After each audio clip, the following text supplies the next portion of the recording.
Era uma noite fria e chuvosa. Na pequena casa do sargento-major Morris, as rajadas de vento batiam contra as janelas, enquanto a lareira estalava alegremente no centro da sala. O Sr. White jogava xadrez com seu filho Herbert, distraído, cometendo erros e praguejando contra o mau tempo. "Maldito vento!" resmungou ele. "Não vejo como nosso amigo Morris virá nos visitar hoje." Mas ao dizer isso, ouviu-se uma batida forte na porta. Era o próprio sargento-major, encharcado, trazendo no rosto uma expressão cansada e grave. Depois de se aquecer e aceitar um copo de uísque, Morris começou a contar histórias de suas viagens na Índia. Histórias estranhas, queixando-se dos mistérios e encantos daquele lugar longínquo. "Uma vez", disse ele tomando um gole, "conheci um faquir que afirmava ter o poder de colocar um feitiço em objetos comuns. E ele encantou uma simples mão de macaco." O Sr. White ergueu as sobrancelhas, intrigado. "Uma mão de macaco?" Morris tirou do bolso um objeto pequeno e ressequido. Era uma mão mumificada com dedos encolhidos. "Esta aqui", disse ele, "permite que 3 desejos sejam concedidos à pessoa que a possui." Herbert riu. "E que tipo de desejos? Fortuna, fama, imortalidade?" Morris encarou-o com seriedade.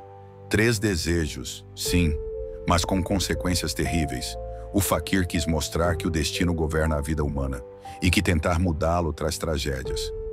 O Sr. White, fascinado, quis comprar o talismã, mas Morris recusou. "Jogue-a no fogo", aconselhou ele. "Se tiver juízo, não desejará nada."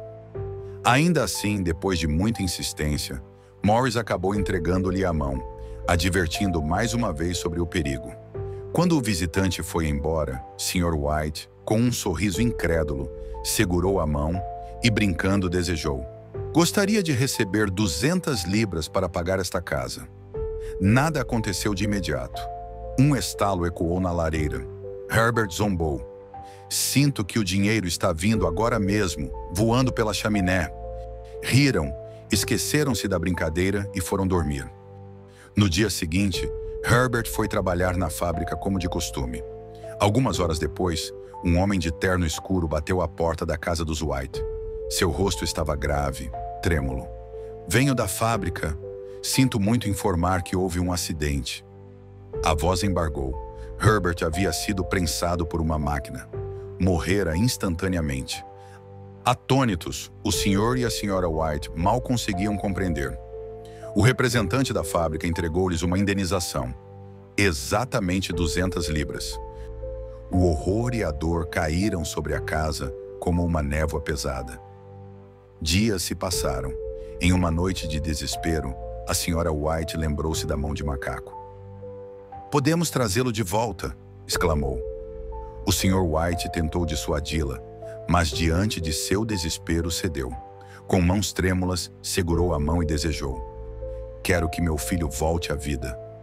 O vento lá fora ficou mais forte. A casa pareceu estremecer. E então, um som. Batidas suaves na porta da frente. "É ele!" gritou a Sra. White correndo. O Sr. White, tomado de pânico, entendeu o que poderia estar do outro lado daquela porta. Não o jovem saudável que partira, mas algo moldado pela morte e pela decomposição. Quando sua esposa lutava para abrir a tranca, ele buscou freneticamente a mão de macaco. Ouvindo os gritos da esposa, desejou, num último impulso desesperado, que ele volte à tumba. As batidas cessaram. Um silêncio de morte desceu sobre a casa. Quando a Sra. White finalmente conseguiu abrir a porta, não havia nada ali. Apenas o vento frio da noite. A mão do macaco não é apenas uma história de terror sobrenatural. Ela é, acima de tudo, uma meditação sobre os limites da vontade humana frente ao destino. O desejo de controlar o curso da vida, de alterar o que deveria seguir seu fluxo natural, conduz à ruína àqueles que ousam desafiar as leis invisíveis que regem o universo.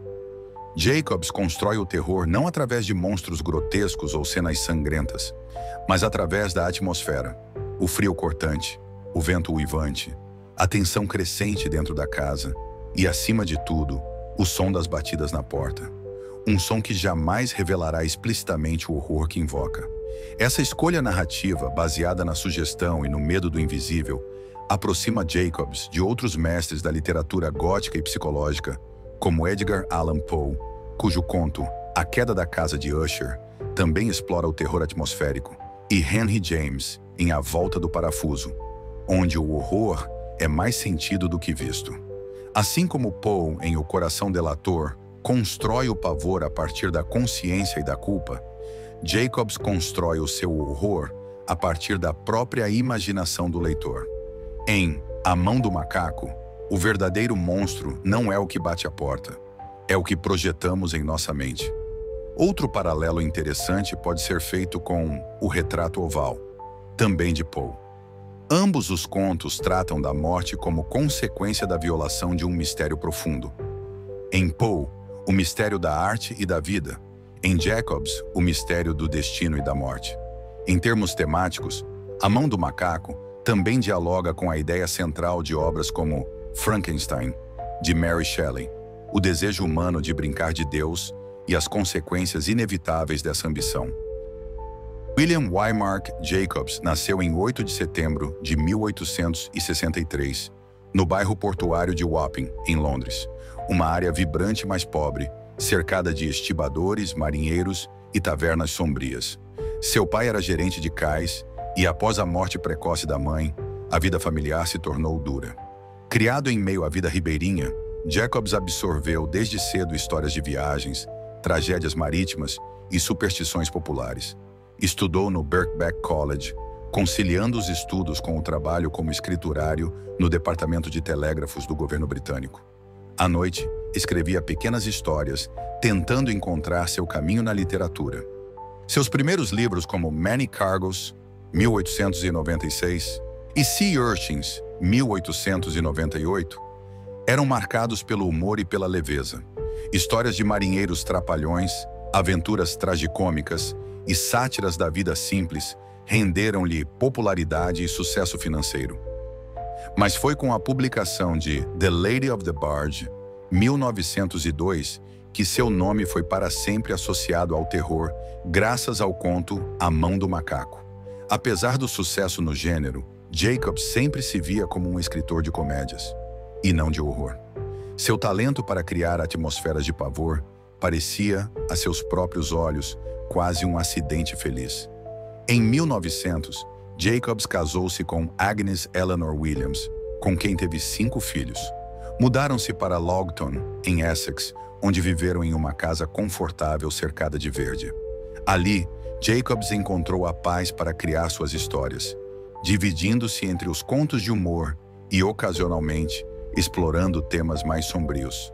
Seu temperamento pessoal contrastava com o clima de algumas de suas narrativas. Jacobs era descrito como alegre, brincalhão e sociável, gostando de piadas, festas e boa companhia. Nos últimos anos de vida, debilitado por problemas respiratórios, retirou-se da vida pública. Morreu em 1º de setembro de 1943, uma semana antes de completar 80 anos, em sua casa em Essex, cercado pela família. Apesar de sua vasta produção, nenhuma outra obra superou a fama de A Mão do Macaco, um verdadeiro monumento ao poder da sugestão, do medo e da imaginação. Em resumo, Jacobs ocupa um lugar especial na literatura por ter criado uma história que resiste ao tempo, transcendendo sua origem modesta para tornar-se um arquétipo universal. A advertência contra os desejos imprudentes, contra o sonho humano de manipular a própria sorte. Assim como Poe, Lovecraft, Henry James e Mary Shelley, Jacobs ensinou que o verdadeiro horror não é a criatura diante de nós, é o eco dos nossos próprios erros, batendo insistente à porta do destino. E quando essa batida vier, você terá coragem de abrir? O canal Audiobook Ilustrado só ilustra obras de domínio público ou aquelas cujo autor ou representante legal expressou formalmente sua autorização. A tradução e versão apresentada é uma das muitas disponíveis na internet. O canal só cria personagens persistentes em obras cujo o autor ou o detentor do direito de propriedade explicitamente autorizou a caracterização dos personagens. Portanto, todas as imagens são ilustrativas geradas por IA. Gostou desse conteúdo e gostaria de ver novos contos? Deixe seu like, se inscreva no canal e compartilhe para que mais pessoas possam ter acesso a este e aos próximos conteúdos. Nos vemos no próximo vídeo.